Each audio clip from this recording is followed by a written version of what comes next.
Hello, everybody. Welcome to this live discussion. Much awaited. Sorry, it is a bit delayed. We were planning for first week of January, but yeah, it's unforeseen situations. We had to postpone it.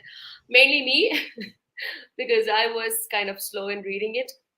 Apologies for that. But we have our regular panel here, and we have Blaze from Under the Radar SFF Books, and we have Nico, we have P.L. Stewart, the wonderful, wonderful author whose second book I'm still yet to start very soon. Sorry about that.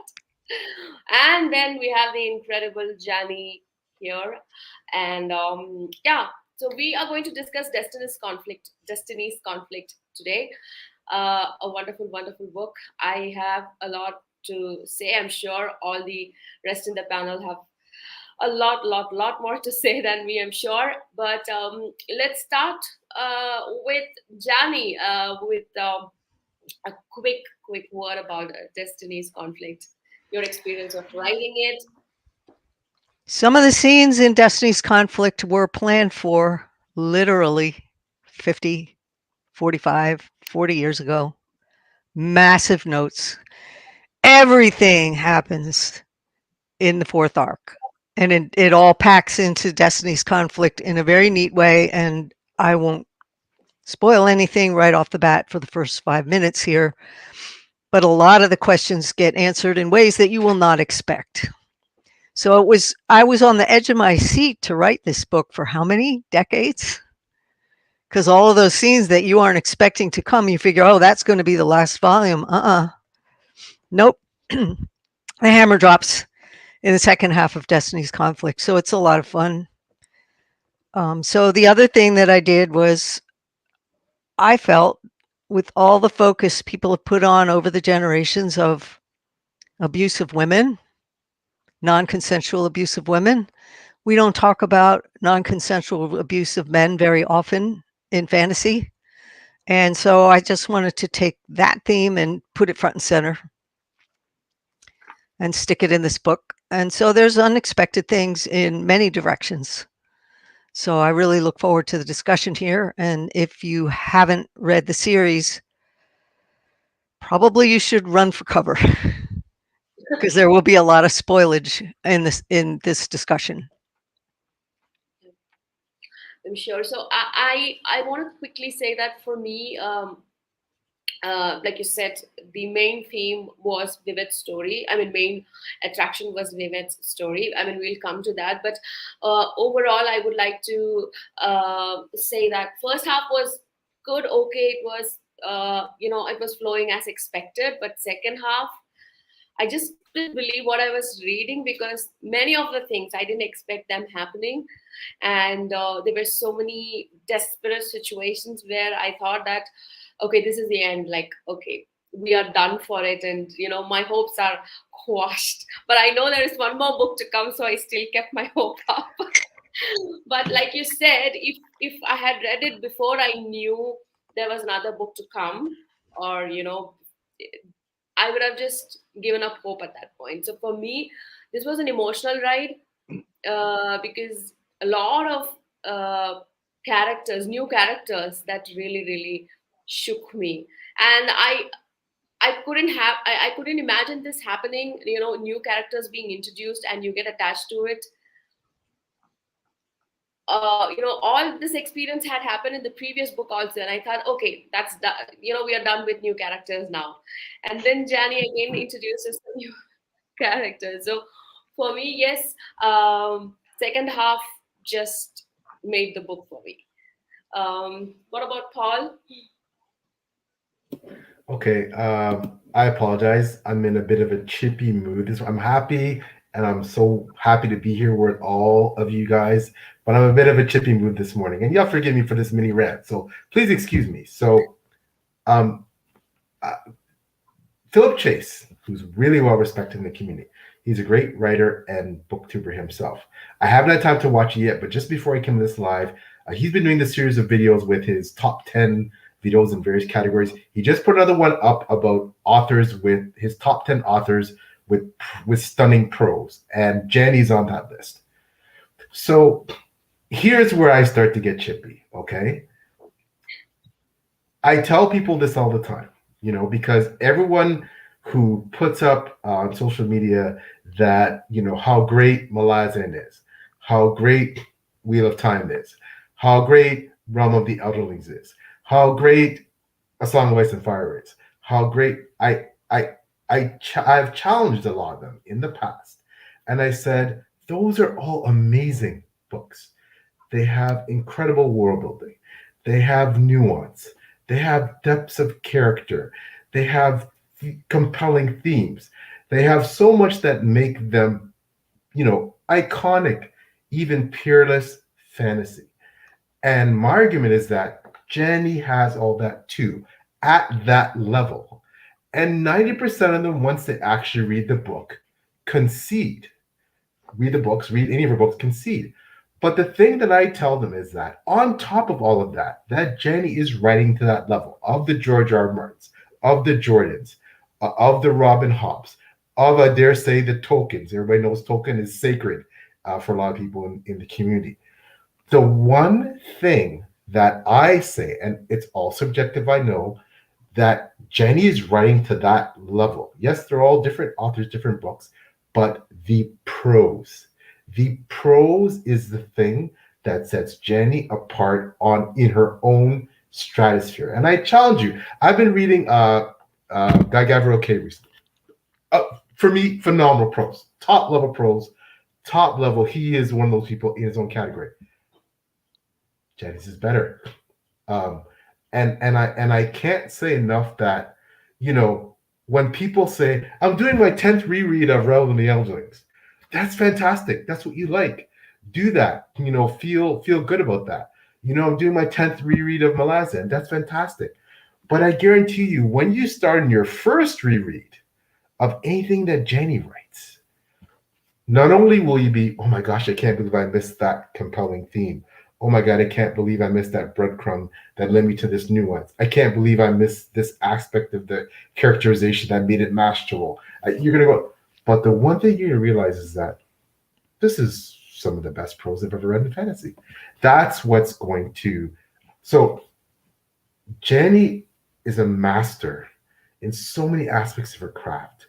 But for me, I will say again, and I will die on that hill, that of all the great fantasy writers, and Jenny is one of them, her prose is the best.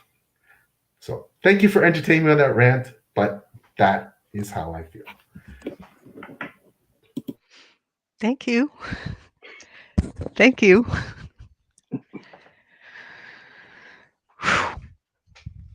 Got to push it back to size, right?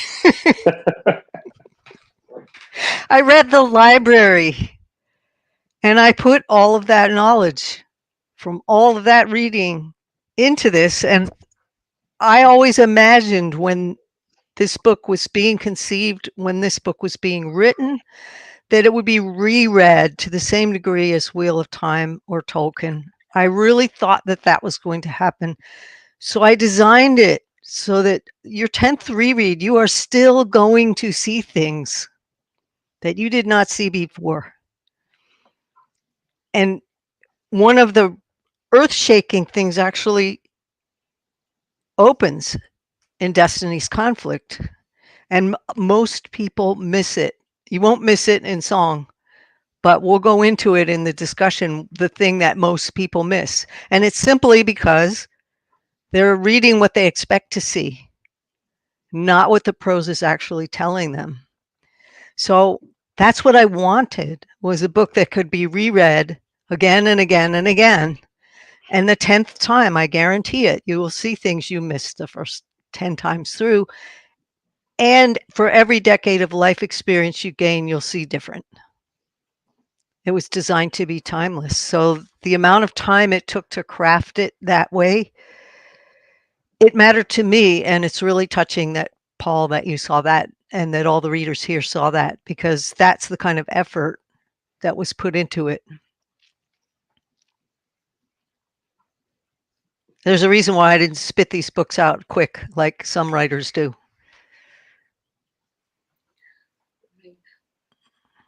And like PL said, it's not enough that you are in the list, but you should be at the top of the list, at least according to me. So, right, Nico, how about you? Destiny's Conflict. Yes. So it's been a little bit actually is the funny thing because I of course as I mentioned previously just ended up binging the whole rest because I couldn't help it anymore.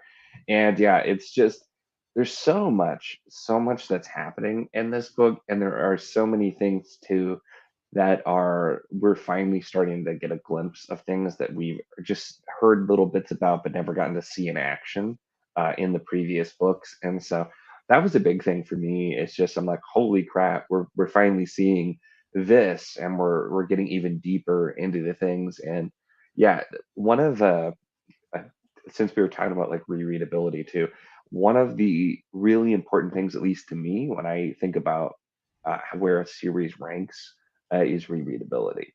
And as someone who's like, I've read, Wheel of Time a bunch of times, and some of those other series are definitely ones that I'll reread. But immediately, this is the kind of series where finishing it, and I'm just like, I want to just go reread the whole thing right now. I'm like, I want to read the last book first, and so it's that kind of thing. And I tell you what, I mean, I wanted to reread. Like it started so early too, because after Ships and Warrior, I read that, and I'm like, I just want to go reread that particular book again.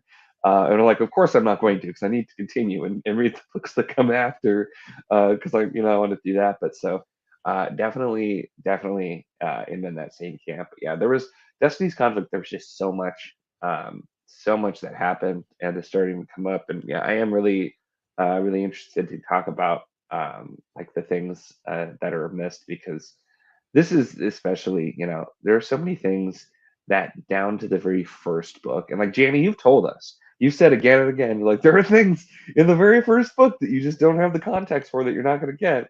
And like I believed you, but at the same time, it's still just like, oh my gosh, when you're in this book, almost at the very end of the series, and it's just giving you a little bit more context, and all of a sudden, everything changed. I know.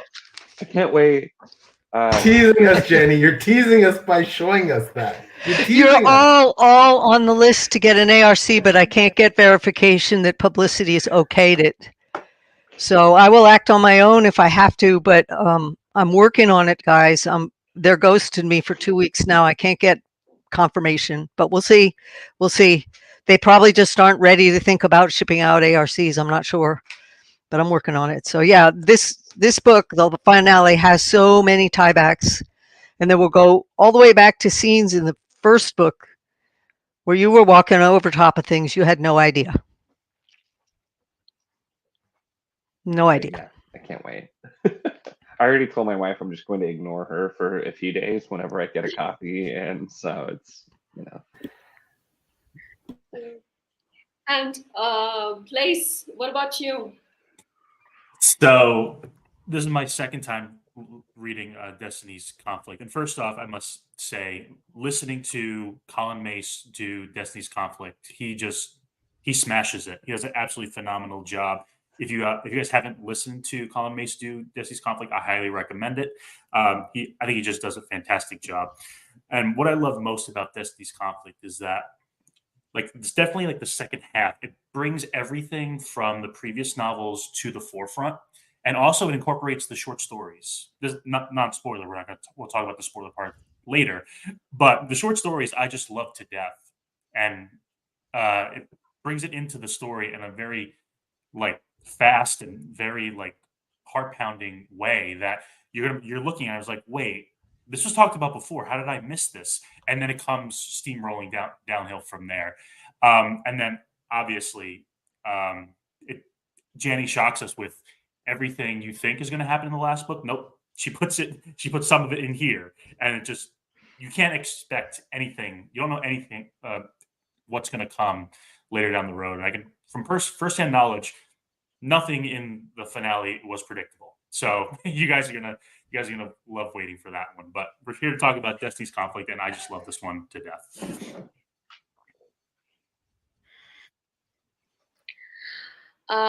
for me, I first would like to talk about how Lysair and Arathon, in a not going without going into detail, we see them both in their most vulnerable, right, in this book at various point in the book. And as readers, we are anxious. Of course, we throughout this whole journey of 9 books, we have developed a relationship with both of them, but although differently. At least for me, like what I feel for Lysair is so completely different from what I feel for Aritham. But in this book, I really, really felt sorry for Lysair. And Days, like, what a character. I mean, I was at all, like, considering his loyalty, like, why is he doing it, sacrificing everything? Can somebody be so loyal, right?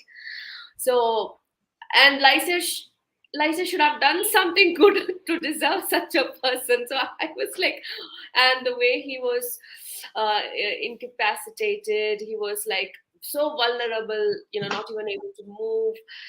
It made me feel sorry for him, and in a rightful way. It was not deliberate. I could see it was something Jani planned in the beginning of, like, I don't know, 50 years ago or something. So I mean, it was not orchestrated to please the reader, but it was so organic, and you feel the connection gradually over the 9 books with Lycia. That was the experience for me, and I don't think I can hate him the way I used to hate when I was like reading Fugitive Prince or Bishops of Meriob, where I really, really hated Lycia. But I see. Um, his journey, and how I move. I also had a journey along with him. And what really one thing that irked me about Lysair in the book, okay, that will be a spoiler, sorry, but just remind me, because there is one thing that I really did not like towards the end, which Lysair was yeah, I cannot say it without spoilers, but we'll discuss this in the spoilers. But what did you think about Lysair and Arathon, and if they're not meeting each other? We know that they're separate, and but still you have this whole story surrounding these two souls, and then you get to see their backstory, their genealogy, and how much relevance that plays, in their journey or destiny, basically. Well, if I can may go, I love to see Angie passionate about her despising Lysair and loving her. I thought it's just so genuine. I just love it, and I love when readers, because everybody's different. There's a lot. I think most. I said this before. Most readers want to. I'm the weird messed up one. Most readers want to read a character that they like, that's likable, that they want to, and they like to have an antithesis, someone to hate too, but they want to have those characters that they love. And I'm crazy because I'm not like that. But I have to say that Angie hit the nail on the head, that this part of the master class of what Jenny does in this book is that Angie nailed it. Lysair and Arathon, it feels like they are under, for all the crazy dangers they've gone throughout the series. In this series, it feels like they are the most endangered they have been. And guess what? It's a spoiler as to why they should be less endangered, but it feels like they're more endangered. And I'll comment on the spoiler in the spoiler section, but the fact that Jenny was able to still create that atmosphere of danger and dread surrounding these two characters to the degree that she did when we're at this point of the story, considering everything they've gone through, was incredible. And that's just a testament to how great a writer she is. But I think the thing that really struck me about all of that, just as Angie said, is their vulnerability, and the fact that there's a lot of altruism shown by both of them to a degree, if you really look closely, including with Lysair, Angie, in this whole thing, in this whole book. And I think that's the sophistication of Jenny's characterization, right? It's truly a thing to behold. right? But on top of that, and again, as Angie indicated, these secondary characters just jump off the page. I mean, I think Angie again had it before. The hatchet, like, oh my god, like, you know what I mean? Like, who knew? We knew he was going to be important, but who knew he would play such a big role, especially at the end of the book with what happens. And of course, that ending is. We know Jenny does endings like no one else, but just drop the book, walk away, just go, oh my god, you're standing there, just oh my god, I can't believe she did that. Oh my god, oh my god. So if that's how I feel after this book, where am I going to be after songs? Where am I going to be? What am I going to do? It's incredible.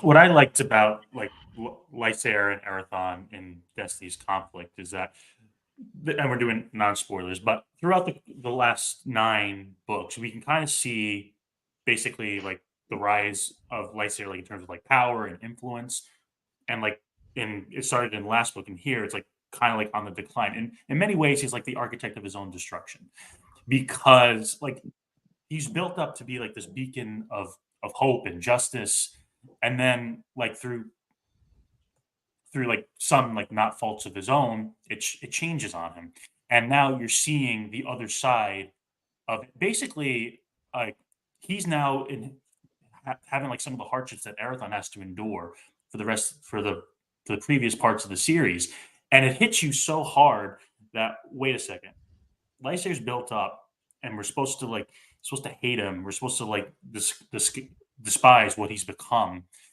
But at the end of the day, is like we know he's under this horrible, horrible curse, and every single choice that he has made throughout the series, it comes back full circle, which is what Janny does in the series, and it hits him hard, especially in this one.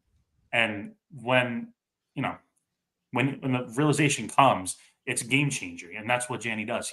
She puts you as a reader in like a difficult situation where you sympathize, you empathize with someone you've been despising the whole part of the series, and she does it in a way where it impacts you the most. That's what I love about like Arathon and Lysair in this book as well. And Dace, always the loyal helper, which we'll get into in the spoiler section. Don't want to ruin doing that, but that hit me hard, especially in the second reread. Listening and seeing what's going on, it just eye-opening. Yeah, there's just you kind of have the different the different scenarios that they're in this book too.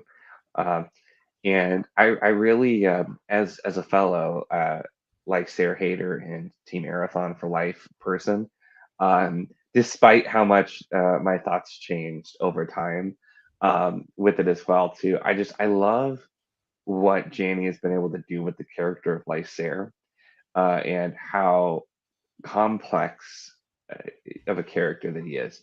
And as you still have it where like I can't help but feel bad for him too in points. And just the kind of the appalling here too, where he really is trying to do the right thing. And you've seen other times where he kind of is, but he's just a lot of it's his own fault. Don't get me wrong, of course, but he's had a lot against him, and he wasn't really prepared to deal with it. And some kind of just, even though obviously we knew a lot of these things from the beginning, just kind of really exploring even more and realizing like how screwed he was kind of from the beginning as we've gone along, and it's just like, yeah, okay, I really shouldn't hate you. It's really not your fault. I still don't like you sometimes, but and so you really get that. And then with Arathon too in this book, where he's um, very, very vulnerable because of a lot of what's happening as well. And that's not necessarily a new thing for him, but just seeing like he's not really the person who's taking action in this book as much for a lot of it. And it's an interesting turn for both of these characters. It's really the book where their flaws catch up with them on both sides. Both characters, you see the vulnerable side of their strengths, where the strength becomes the flaw. Erathon, what he does in this book, it's a sacrifice. It's a noble thing to do. It is a flaw. It's a bad tactical decision on face value. Remember, this is a person with immense power now who has a measure of prescience and stuff. But when I compare what Erathon does in this book with a situation that's non-spoiler, it's when I think of Glendian and what he did when that situation started, when we first see Glendian.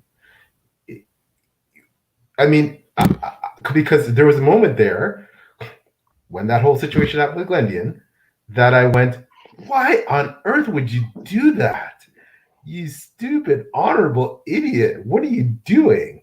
Right? And I said it again in this book. You stupid, honorable idiot. What are you doing? You're gonna do this? Like, what are you doing? Even though I knew that, right? He cries out when he realizes, like, for once, forsake your compassion or whatever, something like that. He also cries out. Yeah, even though there's a lot more going, I'm oversimplifying it, right? I'm oversimplifying it. But because there's obviously a lot more nuances, a lot more going on, and Erathon is a lot more perceptive about what he's doing. He's not doing this out of ignorance, right? He understands why he's doing it. He does it willingly. He understands what the repercussions may or may not be. He understands. So he does all these things because he's doing it for a reason. But at the same time, you want to say, why did you do that, right? Whereas but you understand that he knows in a way why it's doing it, and that this is part of I don't say the grand design, but this is part of what should happen. But it would still be frustrating. But with Lysier, because I can't lie, I'm Team Lysier. I think that's pretty clear that, as much as I love Erathon, because and part of it, I can't help it. Lysier reminds me so much of my own main character, and I love to see him fail horribly and then do so many horrible things and do that one thing that forces you to go, oh, well, I can't really hate him completely. I love that. And again, brilliance of characterization that Jenny does there. And when you have a character that you should despise, but you can't help liking or feeling empathy for or understanding some of the choices they make, again, that is masterclass. So that's fair, but I still feel like we should kick you off the stream for being too white there. Kidding. We are not inclusive here. Hey, I'm Team Authorin, so PL. So I get what you're coming from. So don't worry. Right. I mean, I think I want to talk one thing more in the non-spoiler section, and that's the world building. I mean, we don't speak that often about Danny's world building, but in this, it really struck me, especially towards the second half when we see, some really magical stuff's happening. The world building there, and when throughout the series, but especially in this book, the world building and the revelation of what we have not seen till now, that's revealed, and the magic behind it, and it was so mesmerizing, and to also get this revelation of the history of these two main characters. So I think we have to really applaud, the depth of Jani's world building. And of course, it took so many years because it is so perfect, right? It's no wonder it took so many years to finish the series, because it's almost flawless. So yeah, I just wanted to give a shout out to that. Here. I can't wait to talk about a specific little tree bush type of thing, but we'll get there. We'll get there. Right. Let's get on with jump into spoilers then. Go ahead. Spoilers. Yeah. Who go first? Well, I mean, since I just mentioned it, we'll talk about that a little bit there, which jumping off the deep end for spoilers. But so, you do still have non-spoiler up for the record. But so I it's such a little thing because it's like it's not a huge momentous a thing for this kind of, and yet it is at the same time. But I so love because there's always whenever in a fantasy book, going all the way back to like The Hobbit, for example, where there's something that involves the sun shining a specific way on something, and everyone's always like, what if like a tree grows, up? What if there's something in the way? And like pointing these things out, and it's become one of those tropes that you still see, but then there's always that joke. So the fact, Janny, that you did that, you literally had, it was not only the mystery that was preventing it, but then like a tree did grow over it, and so like everything should have been so different if that wouldn't have happened. And like hundreds of years of stuff is now like, oh my gosh, what would have been. And I just, that was, like I said, it was such a small detail, but I absolutely loved it because then it makes you completely rethink everything. Like everything that's happened is probably not what was supposed to happen. It was supposed to be different. And so just to make me feel that and then just like spiral into the rabbit hole of thinking about everything, yeah, here was so much fun. And one of the things I've been wanting to talk about a lot since reading this, just because that little detail was just so perfect to me. I loved the inclusion of that. I knew right from the beginning. It's been really hard to sit on some of this stuff for all these years because I knew it was that simple. A tree grew up and threw a shadow over the one trigger that was supposed to shift everything. But yeah, I knew that from the start. Sometimes happenstance happens. Can we please, because I've neglected them. It's my fault. I've neglected them because they're such an integral part of this whole series. But I have to start off by mentioning about the Coriathing and Narenda and Seldi and their arc and what happens. I literally reread those pages. I'm not exaggerating, no less than 10 times. I stopped.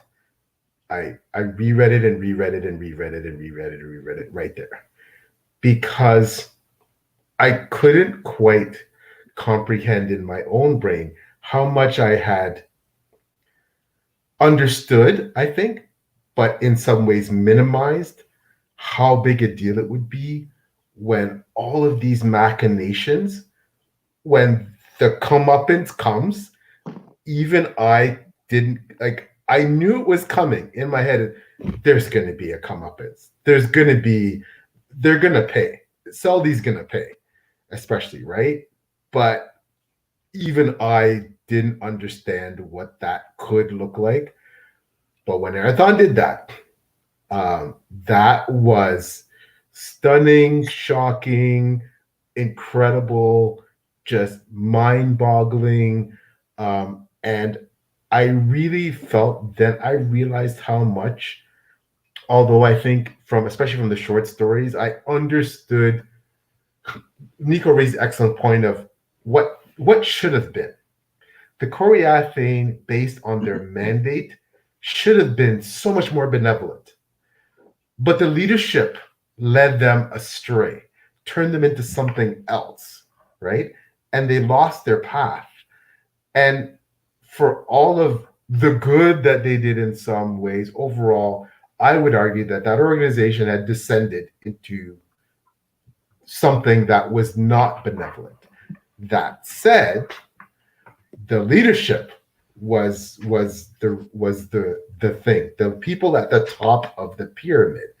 And what Seldy did in terms of the body snatching, well, it wasn't Seldy's her name now, but so that was, you knew there was going to be a comeuppance, and I was waiting for that comeuppance, but I did not expect that it would come in that manner. And Jenny, that scene, just no. And then of all people, Lorenda, who's essentially been this mute slave because of Seldy doing that to her. At the end of the day, she survives and becomes becomes the like you could not have written that any better. I love. I've neglected to talk about the Korea thing, I think, in these lives, but wow, that was incredible. Yeah, it was so satisfying that I was like jumping with joy. Finally, Salary gets her yeah, comeuppance. But also the fact that Lorenda obviously, you know, takes over, and then at the end, towards the end of the book, even she was so confident, right? And the game Asandir and Setvir plan, I knew there was something afoot. I knew, otherwise why would he be there? I don't know. I knew there had a last minute plan, but when it happened, I was like, wow, that was, and he didn't even stay to acknowledge or anything. He just, what do you call that, beamed out of there. That was like a great, what do you call that? Hero retreat, you can call it, right? Just walking away in slow motion, something like that. It was. The Sanders just really, okay. I mean, yeah, of course, Koreaten are, their arc amazing, and what happens with them. And and even then, Lorenda towards the end, she's not lost hope. She's like still saying, okay, there is some other way. We will find another way, right? And how fellowship, even with them, fellowship sorcerer, and the main thing for me, it was seeing Keladis, right? How amazing was that? I mean, I mean, Yes. there were so many references throughout the series, and when finally we see him, it's like beautiful, beautiful. Oh my god! And the part he played also is not insignificant, right? You have no idea how many times when I was going through my first reread, I would be messaging Janny, "Where is Colossus?" Like I'm waiting, I'm just waiting on my hands and hands and knees. Like what's going on? And we finally find out where he is in this book. And Janny, I wanted to ask you a question because you planned for this the whole time. You knew that Colossus would be away, like on this Parabian Island all this time. Just I want to get I want to get your 2 cents on how did he first come in your head and like as a character as one of the 7, and we're not seeing him for like until like 10 books in. Well, how much back history do you want? Whatever you want to tell. Yes. Probably not too much because it's probably something I'm going to go into more as I go back into the back history and write, and even future history and write. But yeah, I wanted the 7 to be distinctly different. Each one have a character, each one have a personality. And what fun is it if you reveal it all on the first page? So Colossus is sort of the flip side of the breadcrumbs leading to Davien. And there's historical details about this world that people tend to gloss over. And I wanted to kind of shove your face into the fact of assumptions are going to bite you in the butt. Humanity on this planet, which I can safely say at this stage in the series, are descended from about 20,000 people. So the genetic gene pool of the people on the world is going to have shifted because you obviously could not keep distinct.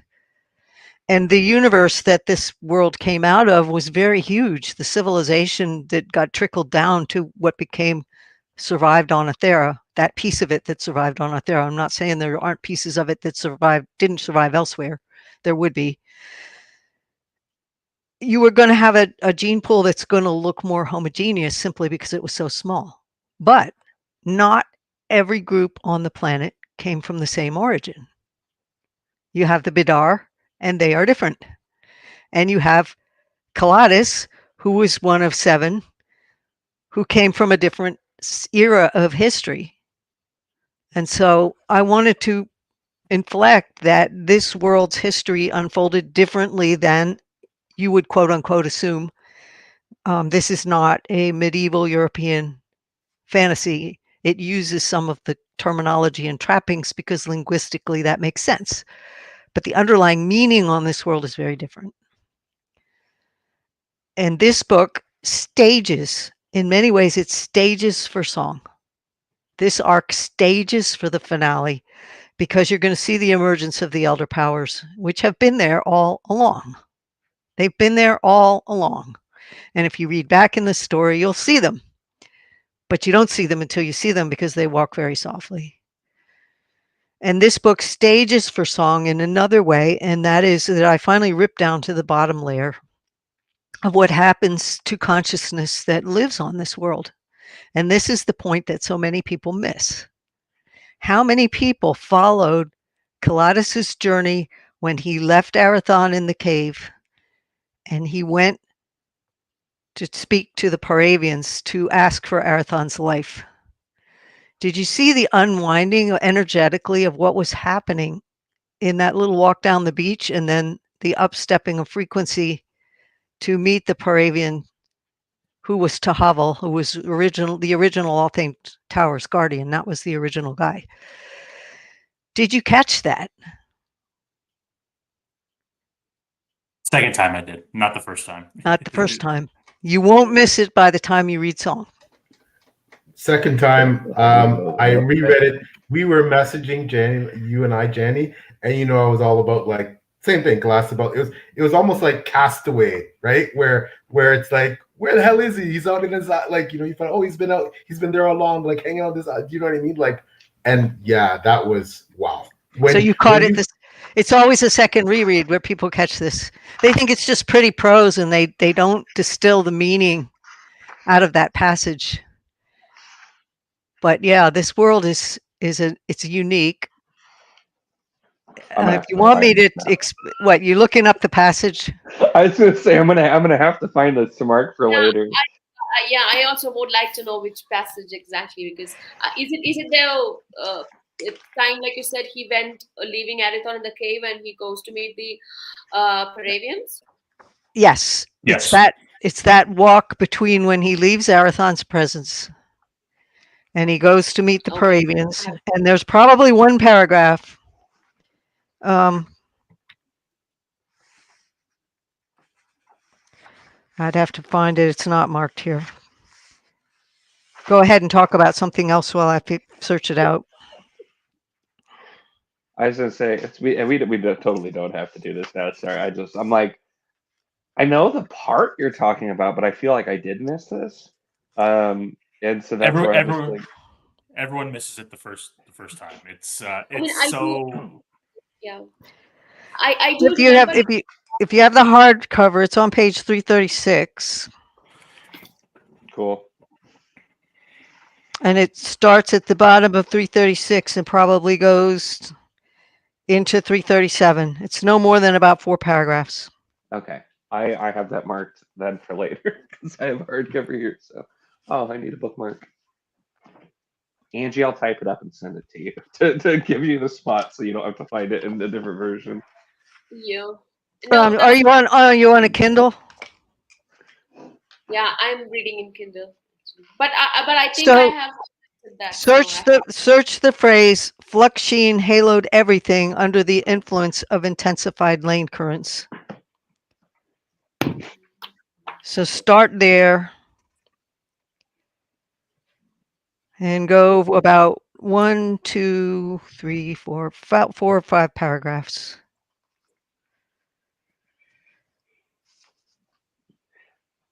Yeah, especially the paragraph, adept enough not to be mesmerized. Kaladas reforged his incarnate identity. Yeah. That paragraph, it's huge, but you won't miss it when you read song. But it strips this world down to the brass tacks, and you actually see what is happening. So it's kind of fun. But yeah, everybody misses it. I don't think they're quite ready for the metaphysical depths that this series plunges into. And by the time you hit Arc 4, you can't avoid it. I would say Peril's Gate is where that veil starts to tear. But the metaphysical depths of the series get bigger and bigger, and song will bring them full flower. Absolutely full flower. So have fun. But that's one thing that people underestimate, and that's one thing I think that sets this series off from some of the others. You know, we have the metaphysical catharsis and we have the metaphysical examination of history, but this series branches differently. And Arc 4 really stages for it. And Arc 4, you can't avoid it. Arc 5, it's going to blow the lid off. Teasing us Mhm. again, Jenny. So I keep telling Maurice. But there's a lot to super rude discuss here person. where you're actually seeing that construction. I mean, where Arathon breaks through the trap that the shamans lay. Arathon's entire time spent on the Lost Island, where the frequency is too high for human tolerance. So there, it's definitely the lid's off the can in Arc 4. And when you see what happens when that Paravian presence starts to become active, then the can's going to explode, lid off or not. So Song will really it'll be fun. And I'm not spoiling anything because you see the shaping of it at the end of this. But yeah, if you go back to the beginning of Initiate's trial and you read that moment where Asandir swears that oath in stone, and you realize the full scale of the gamble he was taking that comes to the finish in this book, that scene will read with a whole lot more kick than you could possibly have imagined encountering it without seeing where the finish is here.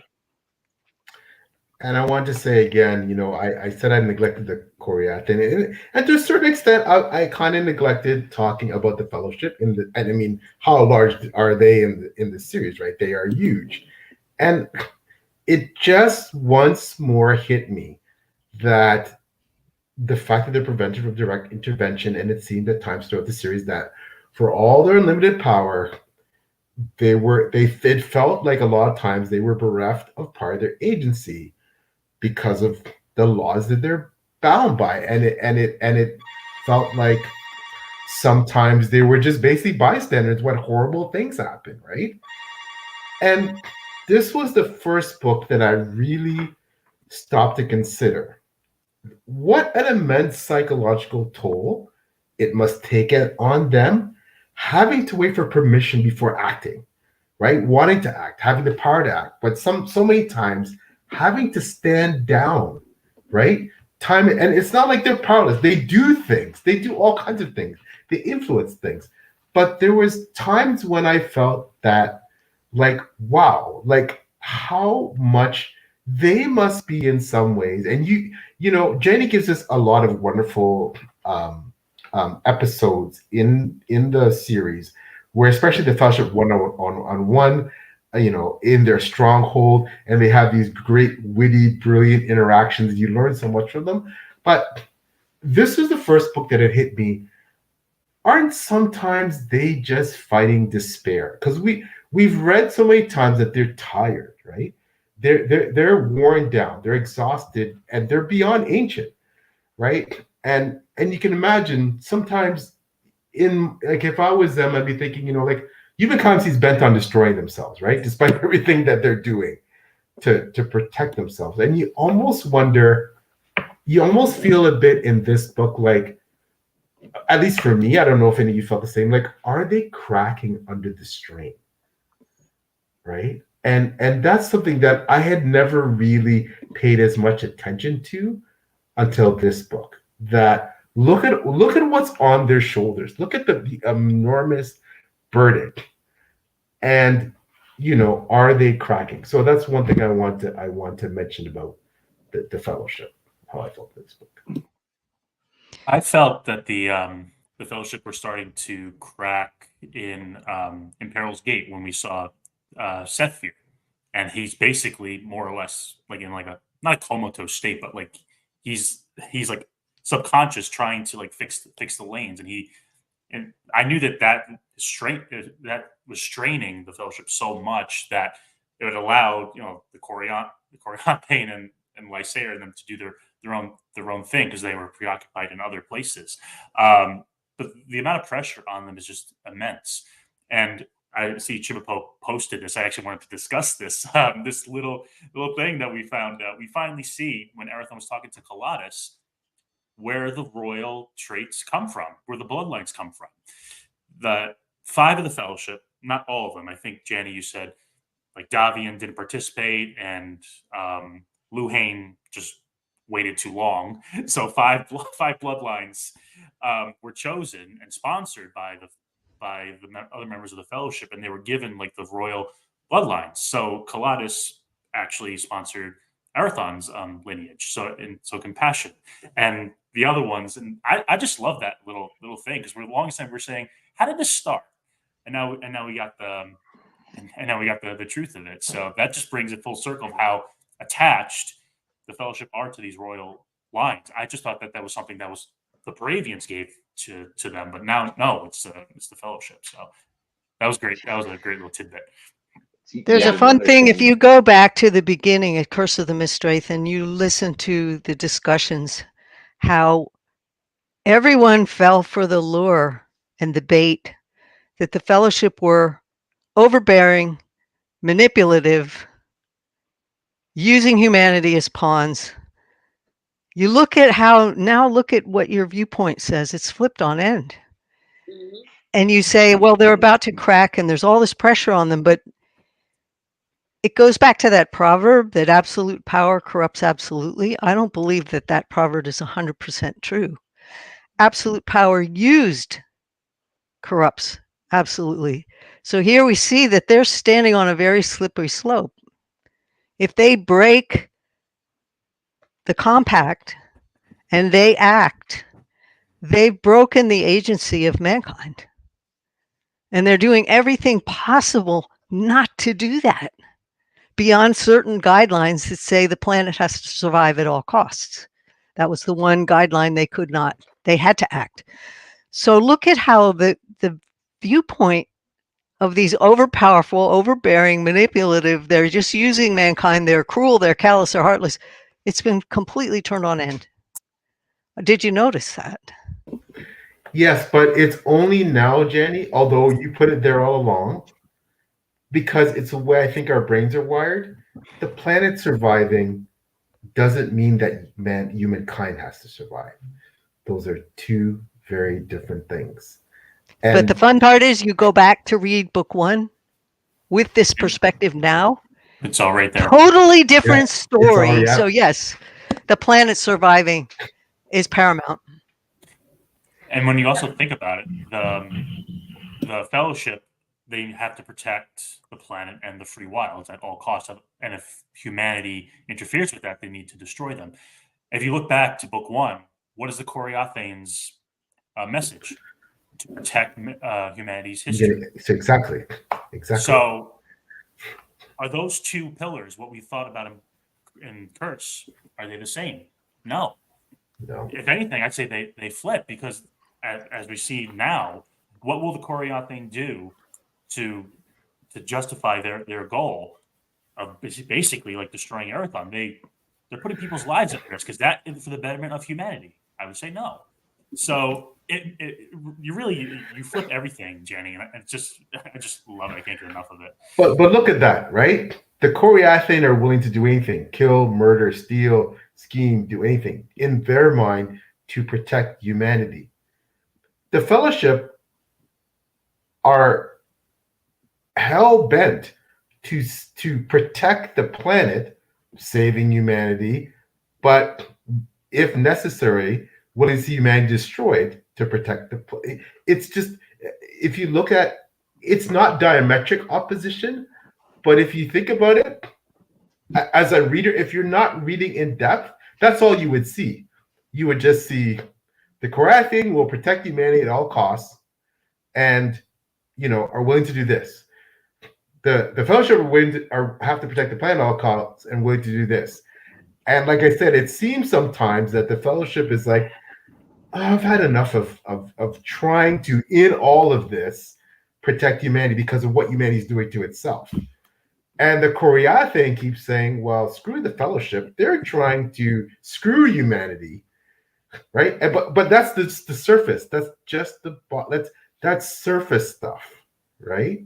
But if you don't read deeper, that's what you see, right? And if you don't read deeper, you wonder, well, wait a minute, why don't they just cooperate? Why don't they just work together? Why are they so, in some ways, don't they have some of the same goals? And can't those goals align? But obviously, there's a lot more going on than that. Yeah, I've been watching you duct tape your mouth there, Blaze. Uh, I got it. it's So- one of those things I did really enjoy exploring throughout as well. Because a while back I made a video on the Corey Thane versus the Fellowship and talking about like town versus clan and everything. Because as I was reading through the first time too, I definitely, and I love the dual nature because it does feel like it's. Granted, I've still only read the first time, but I mean, like early books, I guess is what I meant to say. But it feels like, oh, the first book especially is kind of presents as just your typical fantasy stories. Like, oh, the Fellowship are the good guys, Corey Thane must be the bad guys. But then as you read and you start to question, because you get kind of a skewed look at the Fellowship because you don't have the context to really know yet. And so that's where I started being like, they seem like they really do have their own goals, and I'm like, the Corey Thane being for humanity. And so I was a little less trusting of the Fellowship, and so that did feed into kind of how I saw some different events too. And then so finding out like the bigger picture, and then obviously in the much later books, and seeing what Celadie is willing to do to try to just further her own goal, which is to survive and um, keep her power and all of that kind of stuff, and as well as the original goals. It's fascinating, and it is, yeah, I'm really excited to reread and just see how everything else hits different with how I'm informed now. And I keep feeling like, sorry, now that we're in the spoiler section again, so it kind of links back to Erathon in that, Erathon intervenes to rescue a victim of what appears to be sexual assault. He ends up being snared in this loveless union with that supposed victim. We find out later on she's not really a victim. And then there's this facade of a marriage where this child is passed off as Erathon's. And you see with his gift of compassion and natural goodness and honor that he's holding out this belief in a positive destiny for that child, right? It keeps him static in the sham marriage where he needs to be mobile and running from those who are trying to get, like, it's keeping him grounded when he needs to be on the run, right? And because of these unrelenting efforts of the Korathine, they finally trap him, right? And while part of me always says, well, of course, Erathon in the long run knew that this was going to happen, and that was his method to destroy the Korathine once and for all. But part of you is always going to say that in the back of your mind. But taking all that aside, you always say, why would you do this, buddy? Why would you? And I go back to the whole thing of Gunny. I'm like, why would you do this, man? You gotta be running, bro. You can't do this. Why are you sacrificing yourself for this woman who is just playing for a ride, and she's actually an agent? Like, I just you just go, why? But then you talk about the whys and taking aside, okay, this is purposeful to a certain degree on Erathon's part, if that's what you think. I'm not saying it is, I'm not saying it, I'm just saying, you go, man, sometimes I wish you wouldn't be so damn compassionate and worrying about this, right? I wish you'd worry about yourself, right? But that's part of his strength too. And that's what hit me about, and I've seen this a few times now, I mentioned this in the last live, about Justry, the previous High King, is like, these High Kings get these gifts, and it's a blessing and a curse, and it's a strength and a weakness. Like most people's positive traits, it is both a strength and a weakness. But what I love about it is the way it binds you sometimes to these courses of action, these traits that these High Kings have: justice for Erathon, justice for Lysair, compassion for Erathon, that it sets them on this path that you think it's going to be the end of you, man. You know what I mean? This this trait is gonna be the end of you finally, because you refuse, you can't help but do this. And quickly, I want to mention before, and I don't want to hog the time, but I said earlier about it's unbelievable how Jenny builds a sense of dread and tension around these characters at this point in the series, when now essentially they are free. The curse has been the thing that they've been battling. But Erathon's free now, and then Lysa becomes free. It's like, and now they're in more danger than ever. And that again, that's just genius in that, it feels like, wow, this is the time when, they should be safer, but they've never been in so much danger, right? And when Lyser decides to wrestle back control of the religion of like, which he started and he's the avatar of, right? So he's trying to wrestle this back from this sinister true sect, and of course the Hatchet. I love that. I'm sorry, I love the Hatchet. He's like one of my favorite characters, and after the Korean, the assassination attempt, and he's in danger of succumbing to insanity, right? And all these true sect leaders, they want a peace, like they just want to, and then you got Daliana trying to save him, and he's never been so much on the precipice of madness and death. But it's just such a contradiction when you think, but he's free, he's free of the curse now, isn't he? Like, but I loved quickly, if you'll indulge me, there's a passage I have it bookmarked in here that about Lysier that it of all the brilliant passages of this book, this passage hits me. The coward in him preferred not to bear what could never be reconciled. Thousands of times over hundreds of years, the voice of self-censure condemned him. Better he died than fall prey to the wretched bout of insanity. Logic destroyed the weakness of delusion that he ever owned, the brute will to defeat the forces that rode him. That passage is wow. So how did you like the scene in the necropolis? That's one of the ones that was written 40 years ago. Line for line, 40 years ago. There's a lot buried in that scene. It's a light scene. I mean, there's humor in a very dire moment. But if you look at the layers of history that are being peeled back there, there's some fun stuff on reveal in that. When you look between the lines of the action, in other words, I never use a backdrop as just a backdrop. There's always something to be gained, and that's where a reread will really reward you. But yeah, there are certain scenes in this that were written literally 40 years ago. That was one of them. The one thing, like I said, I totally agree with everything Paul said about Lysair and his arc, especially in this book.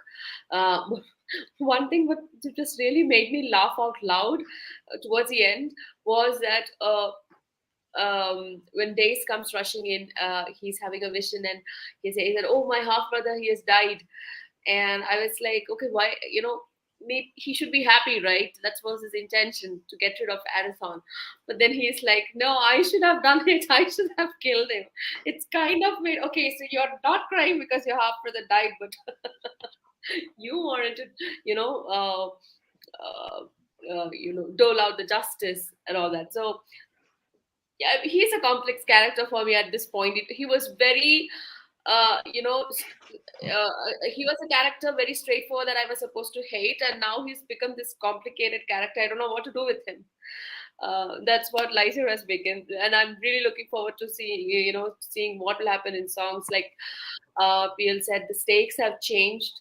So now how they will act and what are their motivations, that will be interesting to see.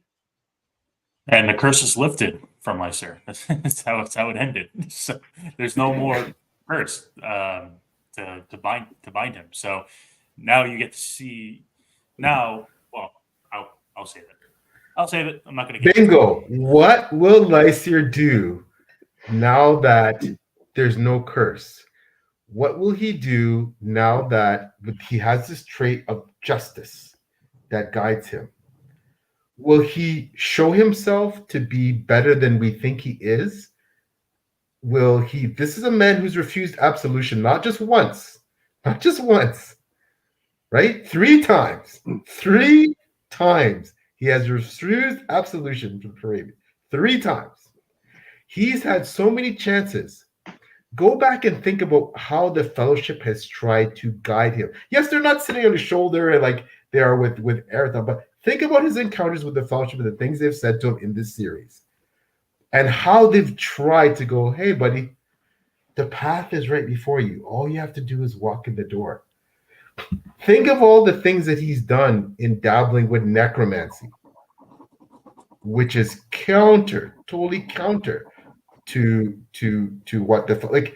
Think about the chances this dude has had, man.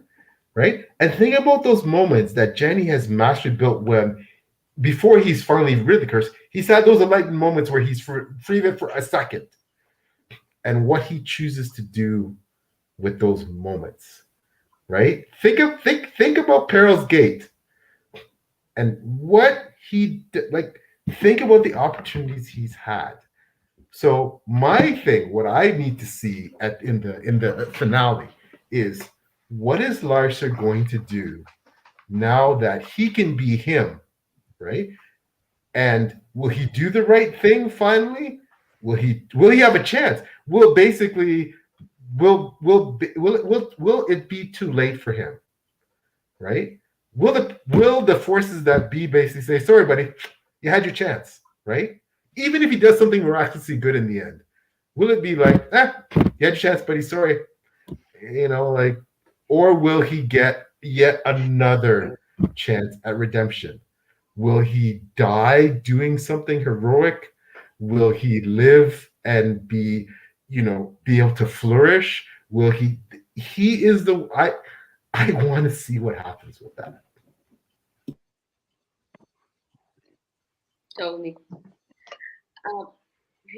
We're almost 1 hour. I want to bring into discussion one important part of the kind of a important character, two characters to the plot in this book, which is Vivet and Valiant.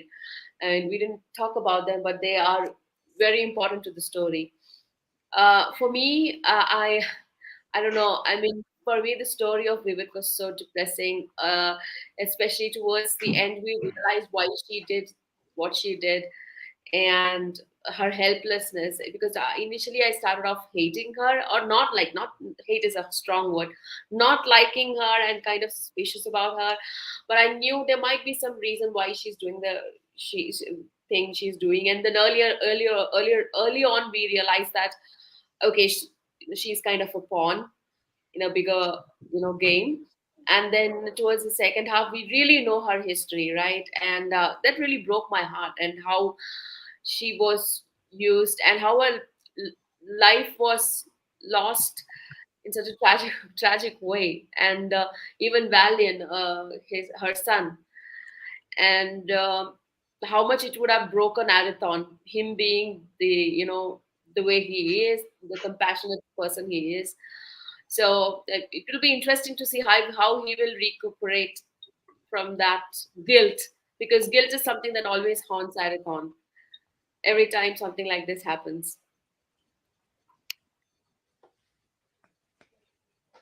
You will read and find out. Nico, you've been awfully quiet. I keep now. I'm spiraling between rethinking some of these things as we're talking about it, and just like theorizing, and so my mind is like all over the place with this discussion in particular. Because this is the one now where I'm like, I don't know what happens next, and it's the last, like, when we were doing these, and I was actually doing one book per. Similar things happen where I'm like theorizing, but I'm just like, there's so many things spinning through my head right now that I'm just like, every time somebody else brings up points, I'm just thinking about this and that and the other things. So um, yeah, I can't wait to read the last book, because I was thinking back about the necropolis and some other bits. And one thing I'll say too with the curse, because I really enjoy the level of difficulty there with kind of resolving it, because it's something that I feel like, for me, it ties back all the way to with the first book. When I first read Curse of the Mist Ray, how naive I was. I'm like, oh, this is pretty standard fantasy fare. I'm like, it felt way too easy that they just defeated the Mist Wraith just like that. Like, I mean, really? Like, we're done with this? And I'm like, oh no, absolutely not. This is so much of a bigger deal than you could ever realize. And so it's just one of those things too, where like it seems so small. Then, so with all of that, like realizing it's this huge thing, then we have Arathon being healed of the Gesh, basically being cleansed. And we're like, okay, so he's clear minded. So maybe we're somewhat in the clear now. At least he would be. But oh no, because we still aren't even close to getting there. Then finding out that because of events, he's like been like remapped so that he actually doesn't like his presence no longer is going to be triggering Lysair. So we're like, oh, okay, so maybe we can resolve this. No, because now the true sect is going to go back to using a fetch and inflaming Lysair again. And so we're like, okay, so that still works. So like we still have issues. And so now to like finally have the like okay, his death, which such a pivotal moment. And oh very specifically remember talking to Janny, talking to you about this because it was just such an amazing scene having that happen.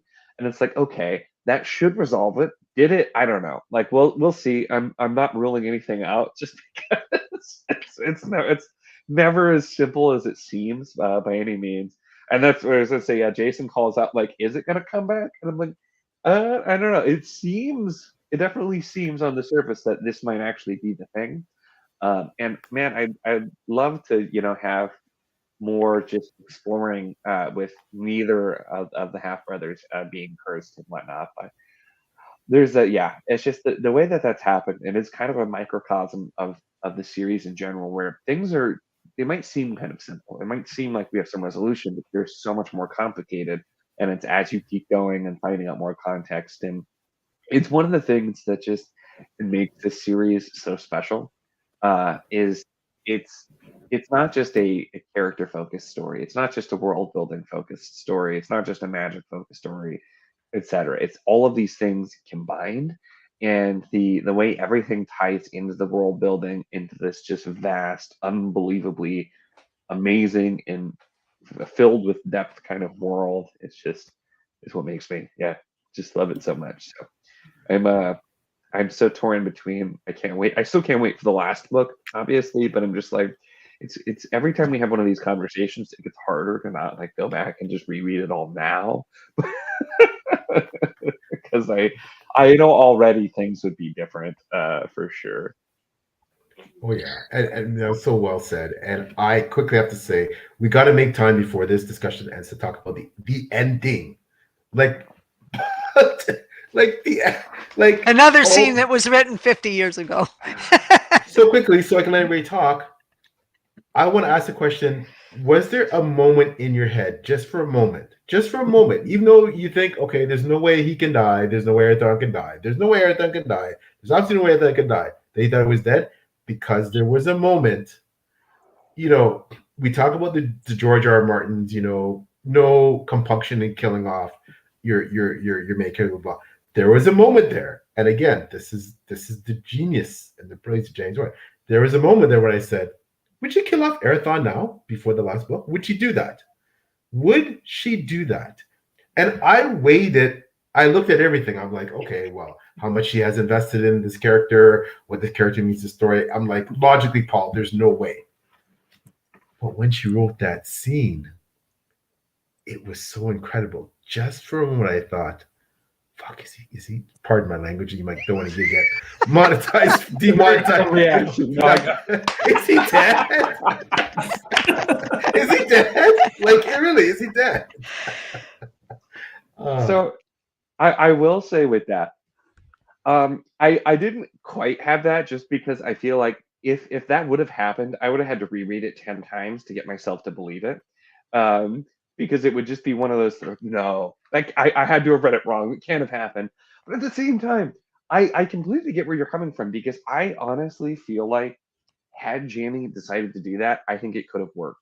because, like, obviously the last book would be very different from what it's going to be now, but I feel like it could have worked because, you know, we could have just had it where we're still finding more about what's happened, and looking at things in a different way. But like, that's the thing. I won't rule out anything, because also what happens between Storm Fortress and Initiate's trial, would not have ever expected that in the normal course of events too. So it's like, I really, you can't rule out anything.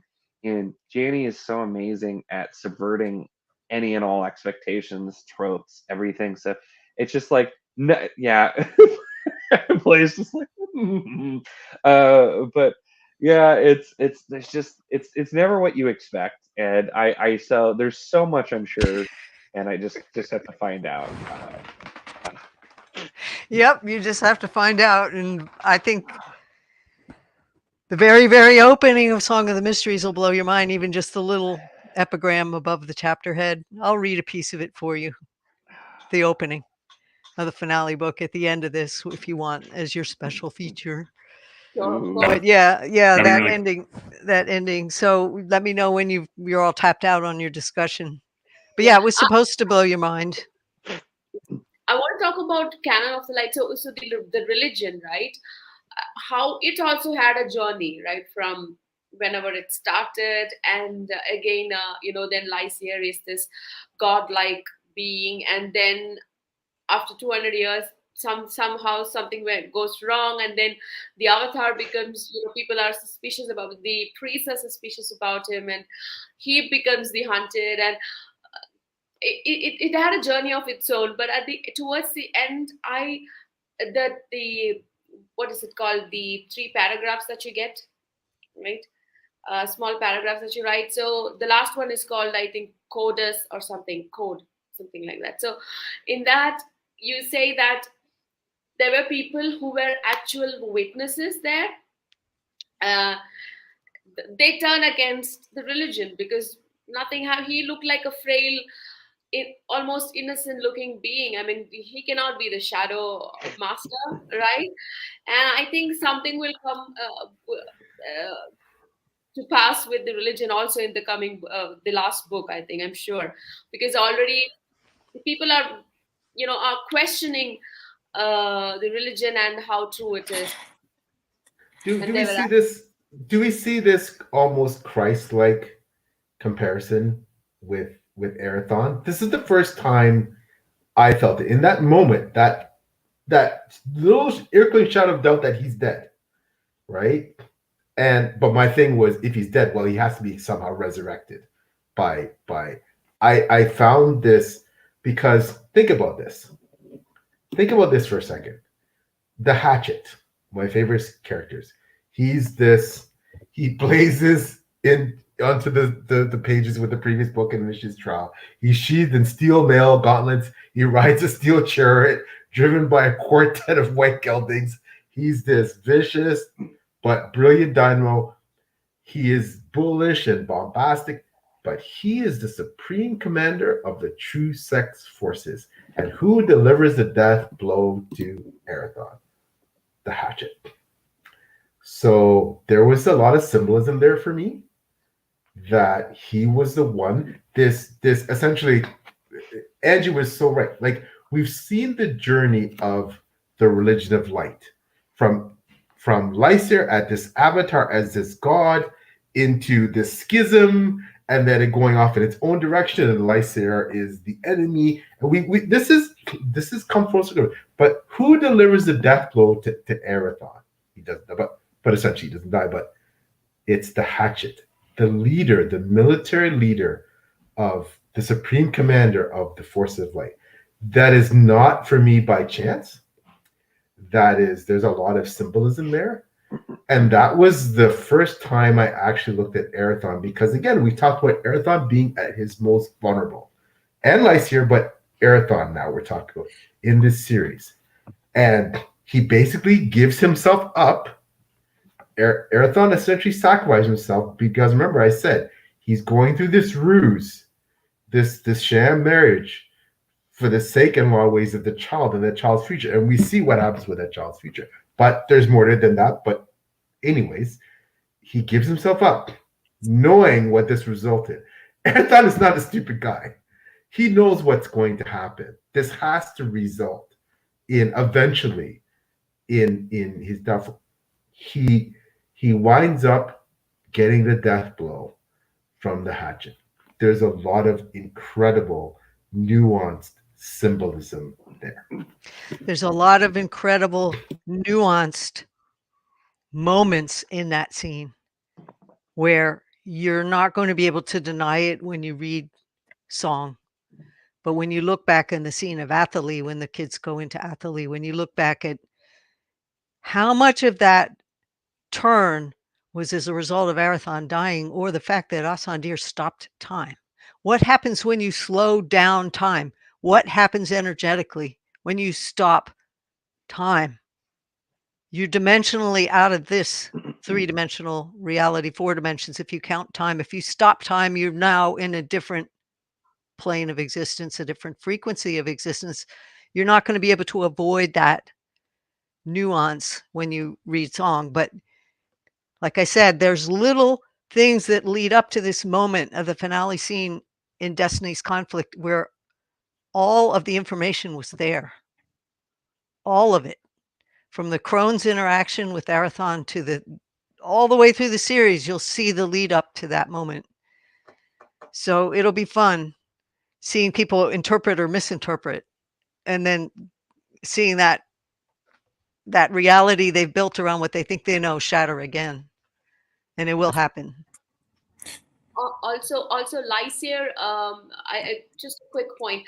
Lysair is him being the vain person he is, because a lot of his charisma is tied to the way he looks and how he carries himself and his opulence and all that, right?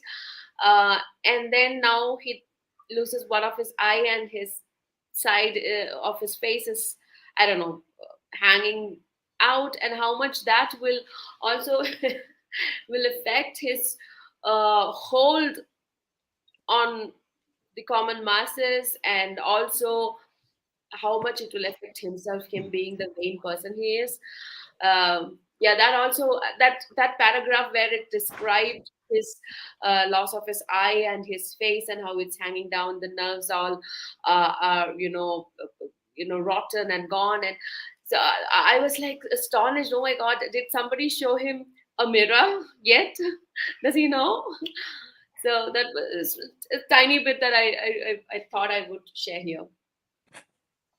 Yeah, Angie, I just wanted to comment on your previous one with the last chapter of Destiny's Conflict, with the witnesses seeing that the canon of light has built them up as like this great enemy, this wielder of darkness, and they don't see that. They see him as like, they see Arathon as like a broken down man with righteous virtues.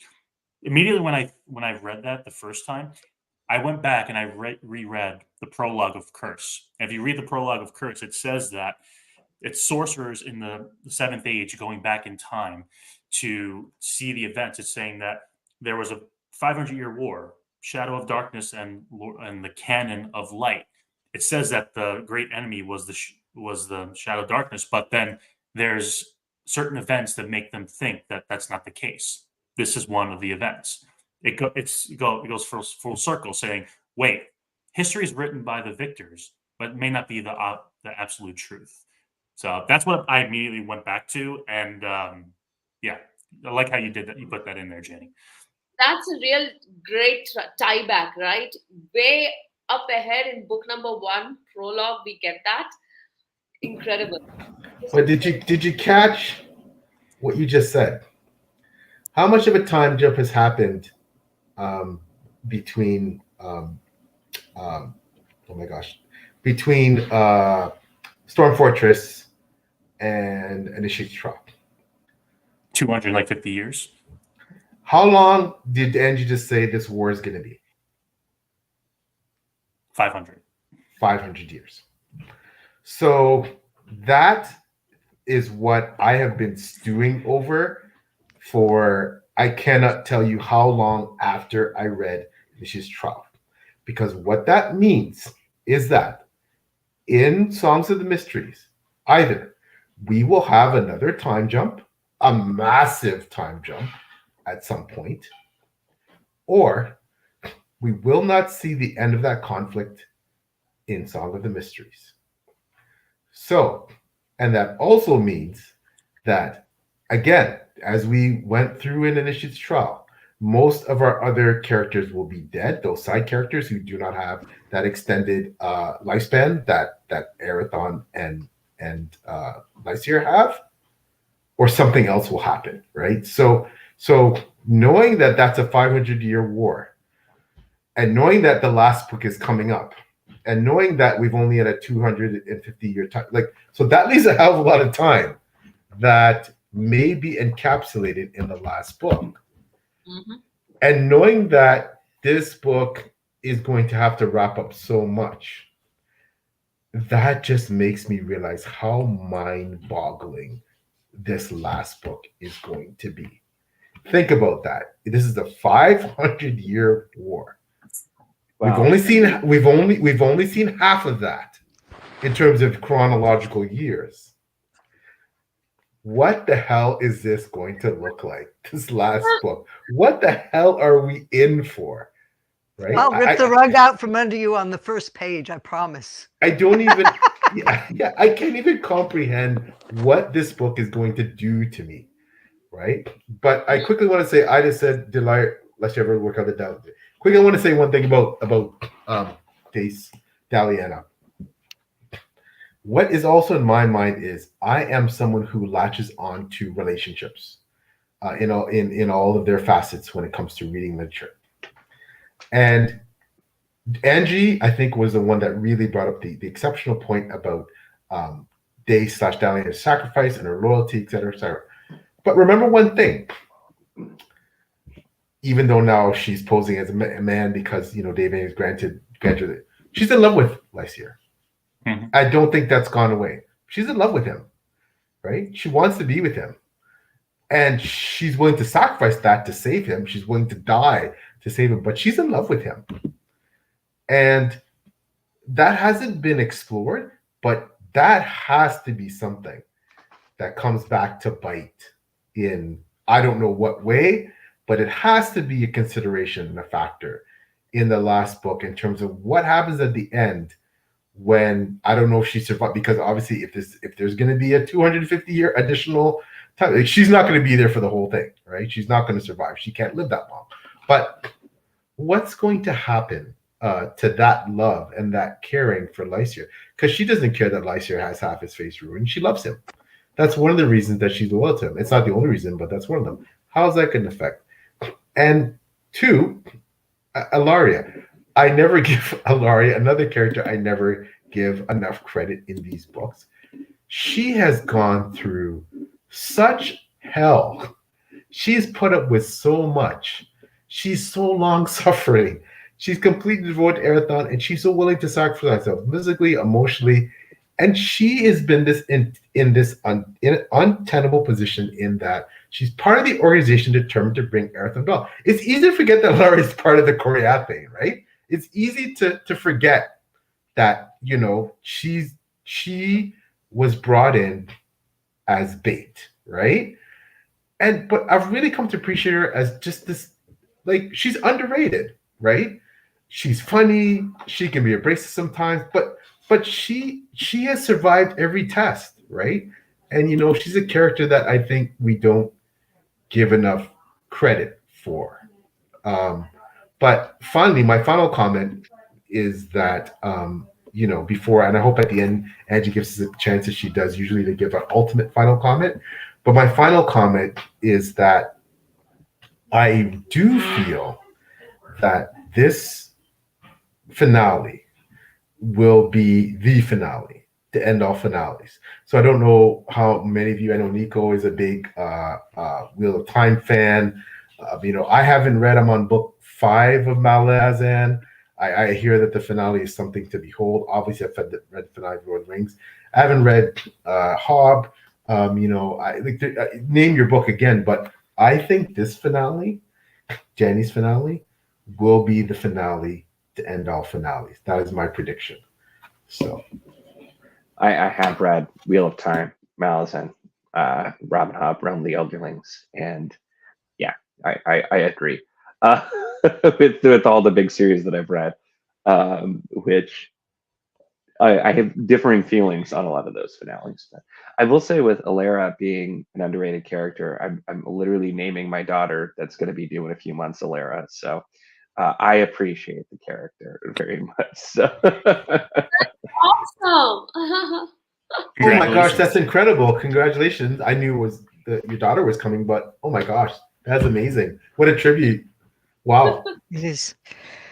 She Wow. plays a very big role in the finale. Her part is not insignificant. You'll see. It's a beautiful day too. So yeah. Just one quick note. This will be my final note I just saw that. on Alera.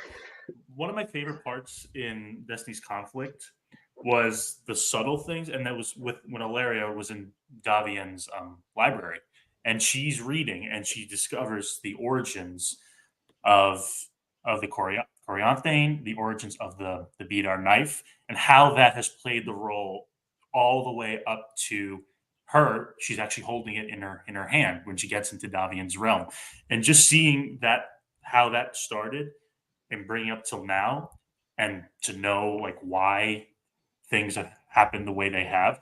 That was some of my favorite scenes. I absolutely loved it. And you see, I don't want to get into this part, like the spoilers, because it's going to be like Sundering Star a little bit, but the conflict between the Bidar and the Corianthane, and why it's led to what's happening now, and just reading that again, it's just bringing up a lot of things to talk about. But when we talk about Sundering Star another time, we'll get into the nitty gritties.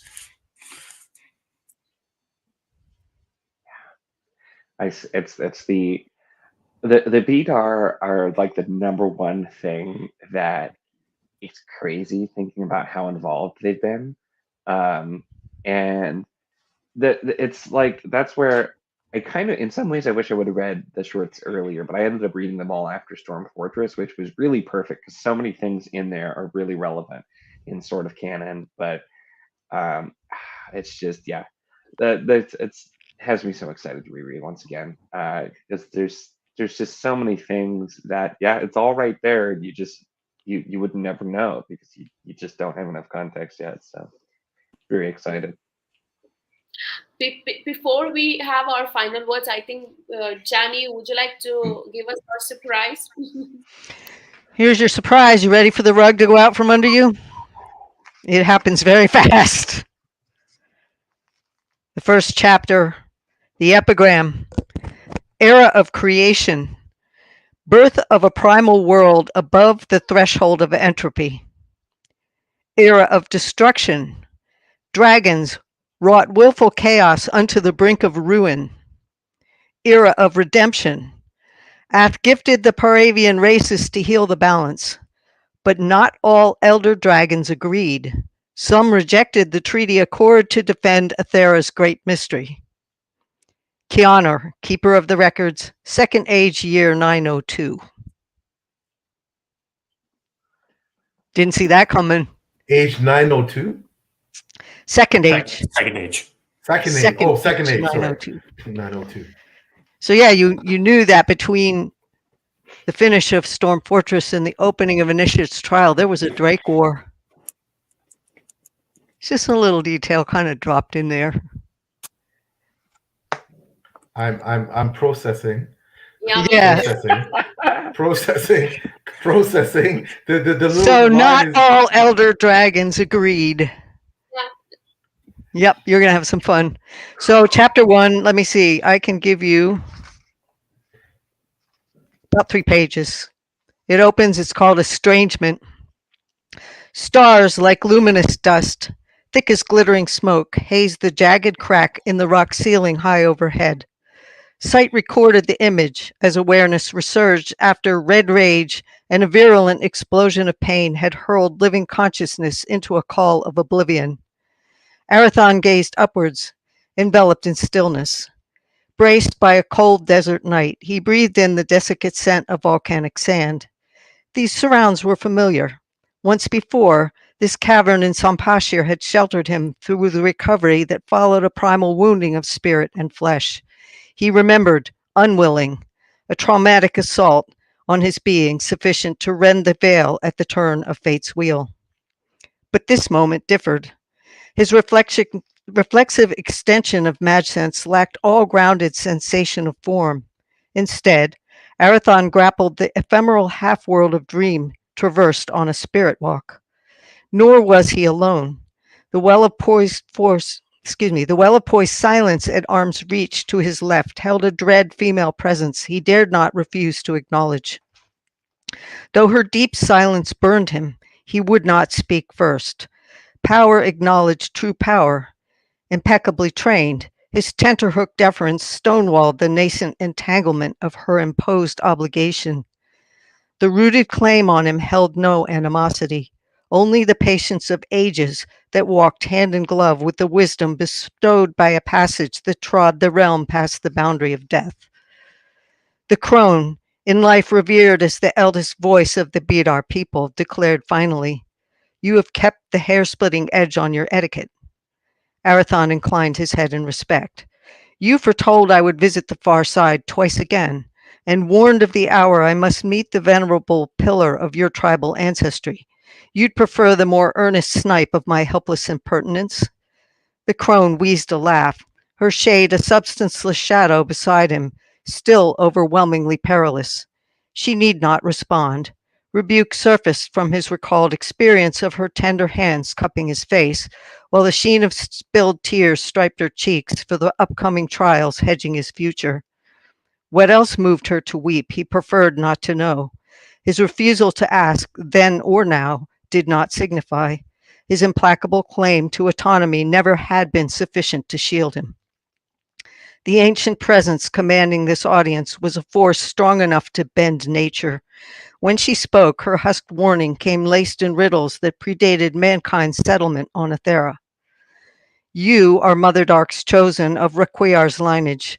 Blood inheritance binds you to the oath sealed upon Scathach's world that swore surety for Jethian Oathkeeper's legacy. She died unbroken and true to her word, yet the price of her integrity unleashed the balked fury of her oppressors against our tribe.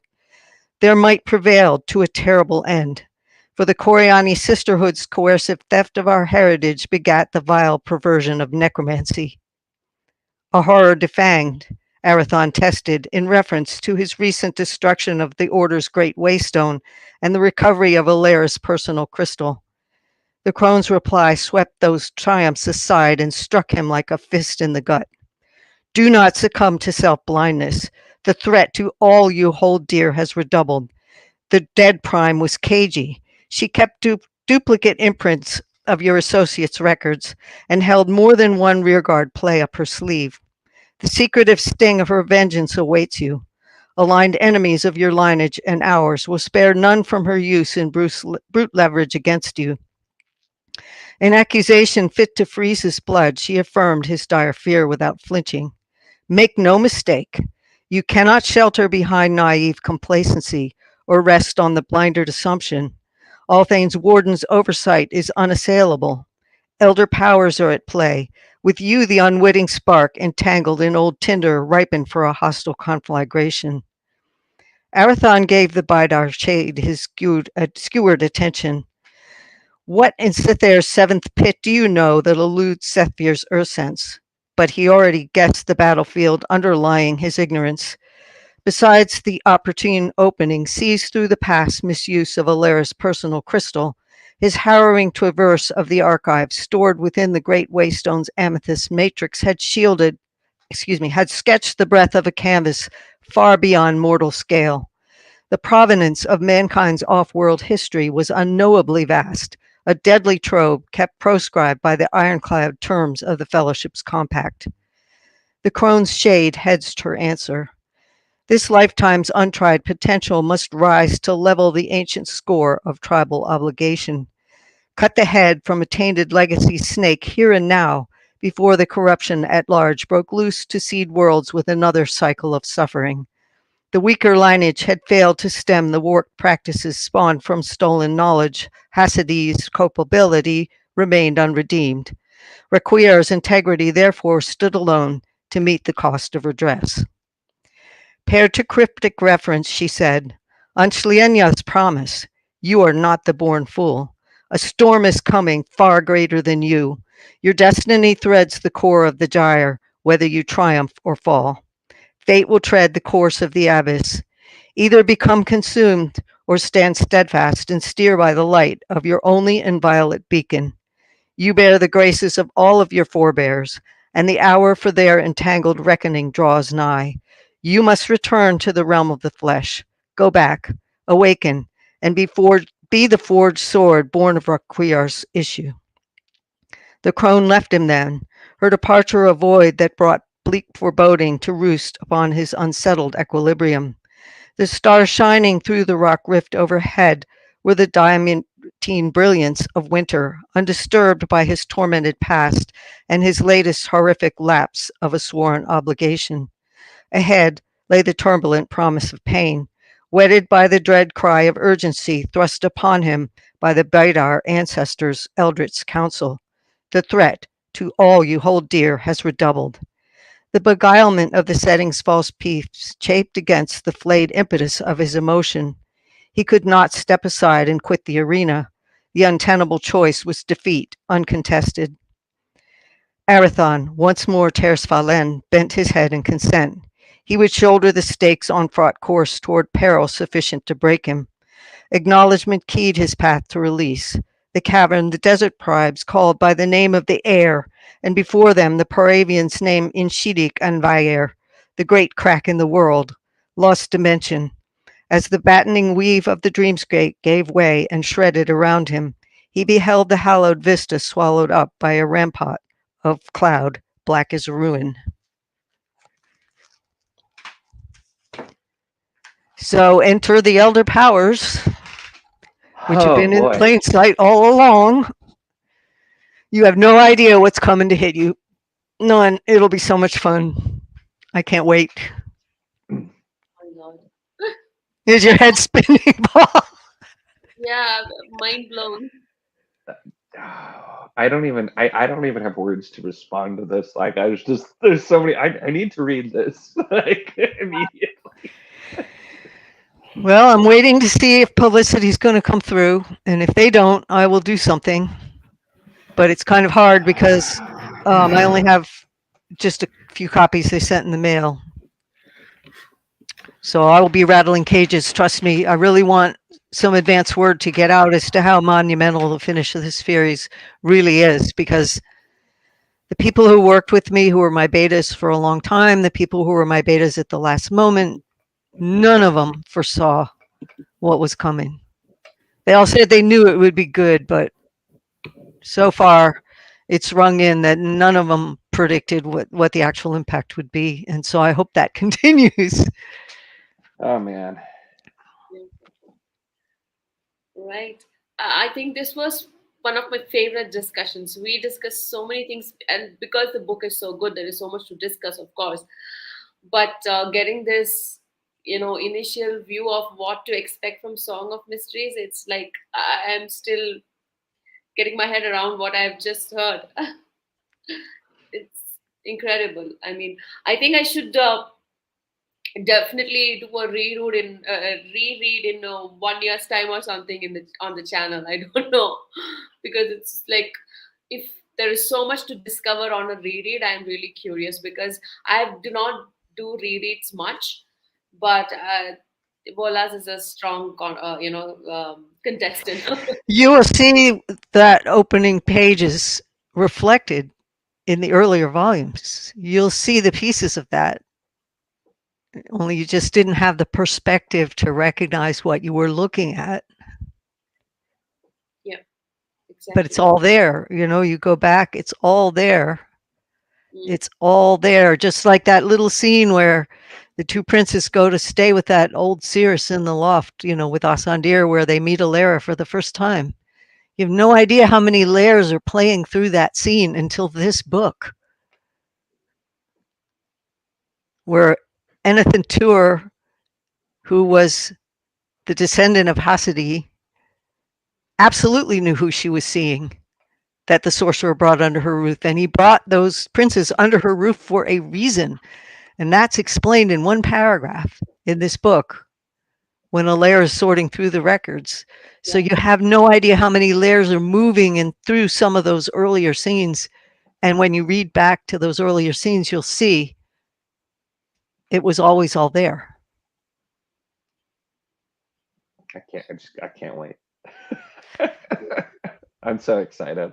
Yeah, I am I've too. just never, I don't think, anticipated a final book of the series this much. Like the only one that comes close is A Memory of Light, which is, something I had been reading for years and years and rereading, and it's just, yeah, I can't even imagine the people who have been reading this series like from the beginning, which like that's where I've commented. I'm torn because I wish that I would have, picked these books up many years ago and reread them so many times, but also like the anticipation I have knowing how close I am to the final book versus if I'd been waiting for years and years. Like I feel like I found and picked up the series at the right time so that I don't have to, wait a really long time. But I'm just, I'm so excited. I hope that it gains the traction to have multiple discussions at multiple layers of it at once, like Malazan has, where people have looked at it from all angles over multiple rereads because the material is there. It's built in there. It's all built in there. As you can see just from that opening paragraph, it was all built in there. Yeah. A quick shout out to Jani once again for sending this beautiful, beautiful mug. You're welcome. Was so surprised, so moved by this. Thanks a lot, Jani. I have my favorite fantasy character here. And his brother. I actually just had tea in mine like last night, so it's not in here. We all have, for record, and we are all thankful to Jani for the wonderful gift. So, quick round of closing comments from all of us. I guess I'll start. I don't even know how to close. This live stream discussion that's been going on for the past, seems like the past year now, has been nothing short of spectacular, very insightful, even stuff that on my second reread that I kind of like missed, and it just keeps bringing a smile to my face to see everyone enjoying this book as much as this series as much as I have.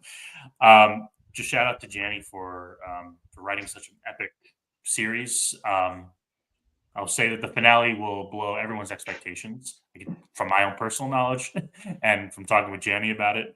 It'll leave you spinning. And just I wanted to say congrats to Jani for like getting Curse of the Mysteries audiobook, which is currently in the process. Finally, we've been pushing for that for a long time.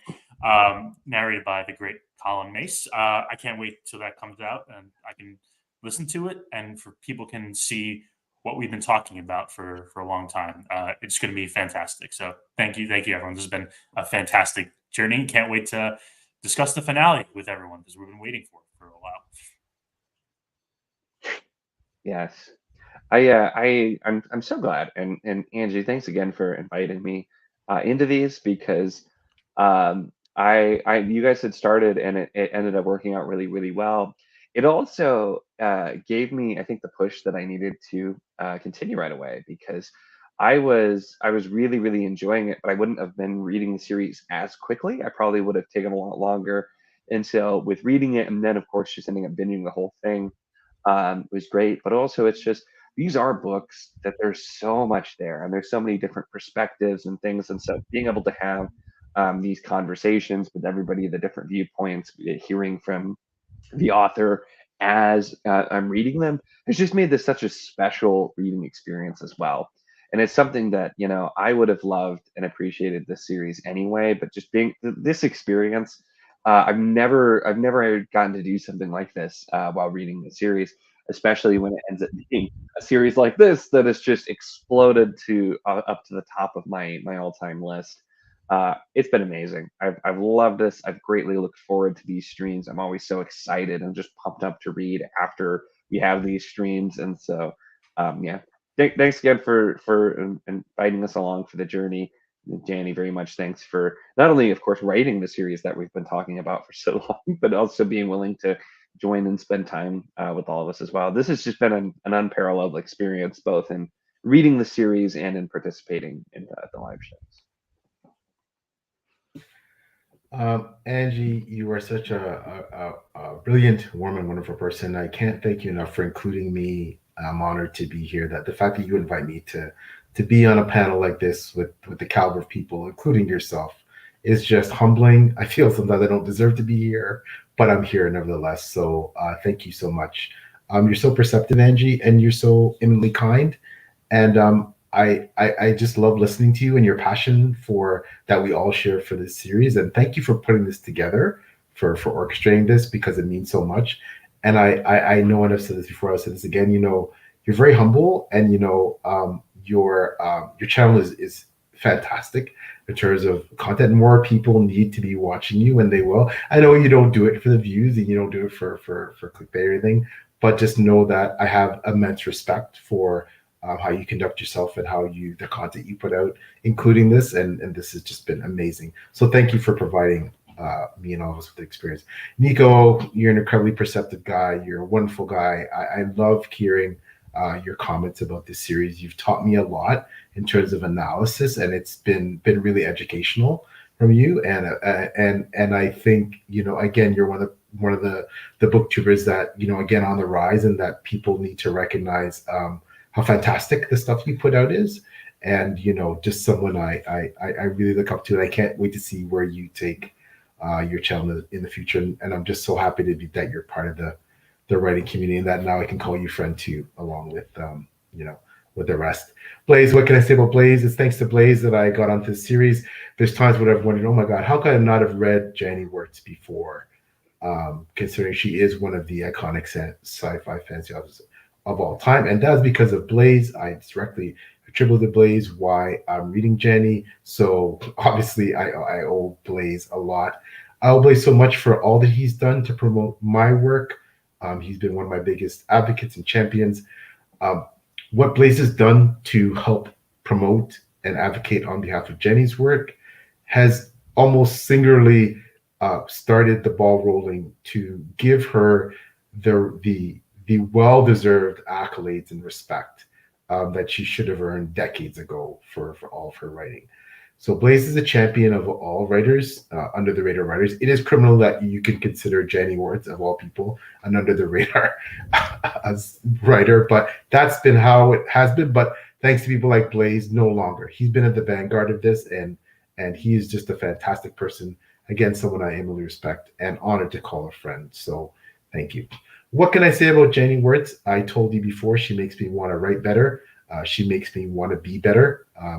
The thing that people forget is how incredible a person that Jenny is, because it's sometimes, we get caught up in how iconic a writer she is, but she is an even better person. And I haven't, I'm sorry, but, when you think about, it was Stefano Donaldson that said, I know we've said this before, but it's criminal that someone should have this much talent. It's not envy, it is admiration. That I like I said before, I give my left arm to be able to write like Janie Wurts, because no one writes like her. And not only does no one write like her, look at what she's capable of on that other artistic thing. So I am a huge fan of her, personally and professionally.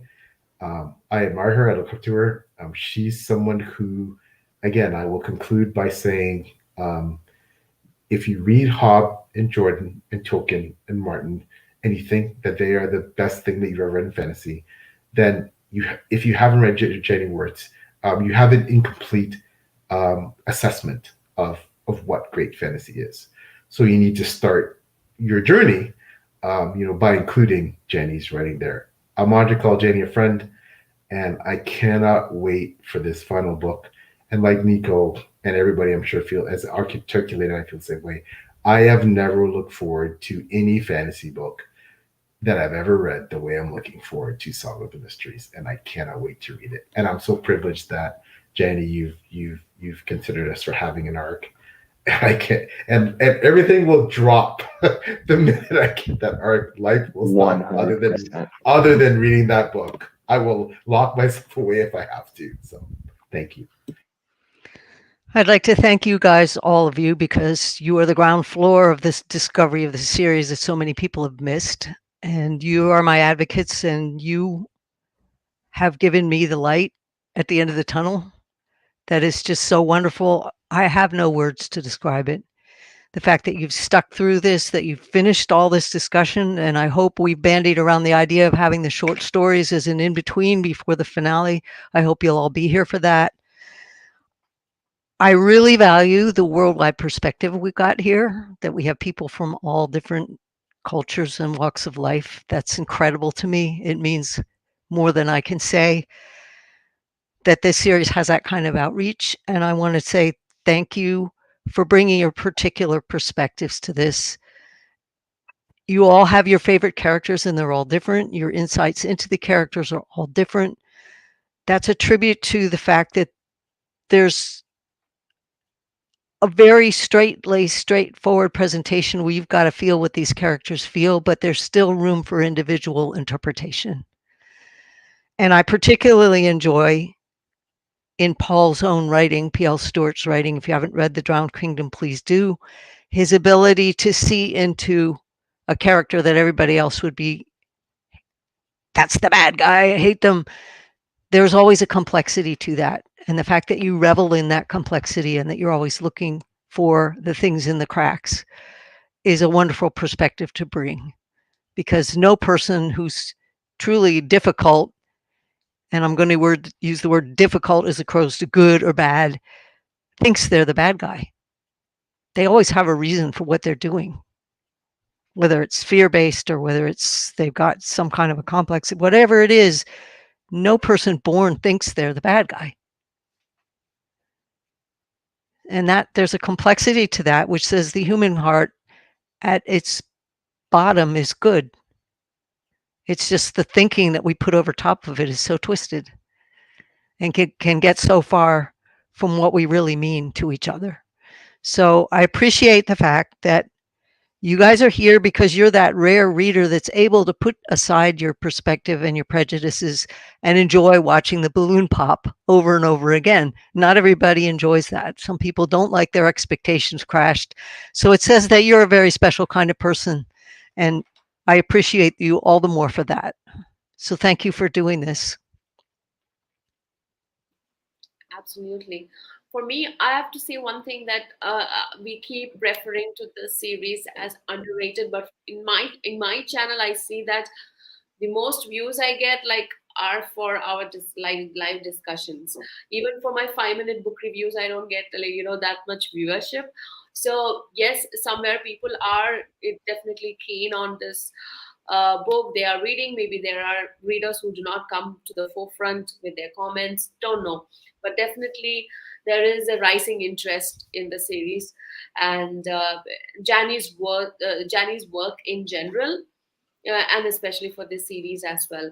So that's a good sign, I hope, and I hope we can put in as much effort together, to get word out there. I will be doing an overall series review. Till I haven't done bookwise reviews, but I will do that, an overall review, and try to get more readers in, at least the ones who watch my channel.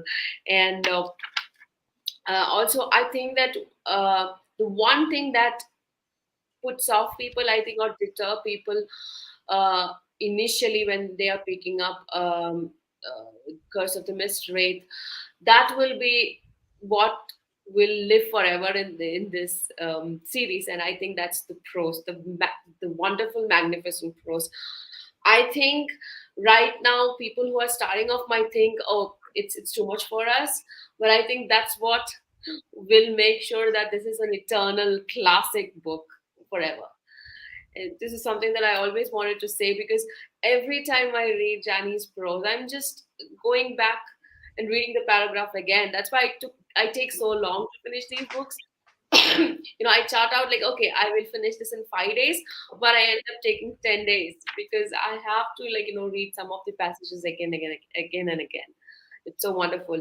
So I want to thank all of you for being a part of this journey, and I'm excited to get to songs as both of you are Nico and Piel and Blaze. You already know what's going to happen, but thanks for not spoiling anything for us. I really appreciate that. And also, I really appreciate all three of you for what you're doing for the science fiction fantasy community. And PL, I'm so excited to get to your book as well. I mean, the second book, I have read the first book and I love, and you know what I hate also. I've mentioned about your main character, but I'm excited to read. I love flawed characters as well. So excited to get your book. And Jani, once again, thanks for everything. Thanks for being so kind and sending us the mug, and also for the promise of the arc. Really looking forward to it. Yeah, even if it doesn't happen via physical book, I would love to have an ebook as an arc. Because We'll see what they do. but I would accept written on like a roll of toilet paper or something. It doesn't matter. However I get it. I agree. I agree. Right? Yeah, microfiche. Whatever. However you're gonna send it, just as long as it comes. Totally. Yes, absolutely. So thanks again. Then we will also for our viewers, we will have before the songs releases, we will be planning for a live to discuss the short stories, and that will be exciting as well, and how we connect it with the main series. It will be interesting to see that. I have to finish a couple of books as well, so once not books, short stories as well. So then once that's done, we will plan something and let you guys know. And thanks for sticking with us till the end of this live, and with that we are signing off. Bye. Thank you, everybody.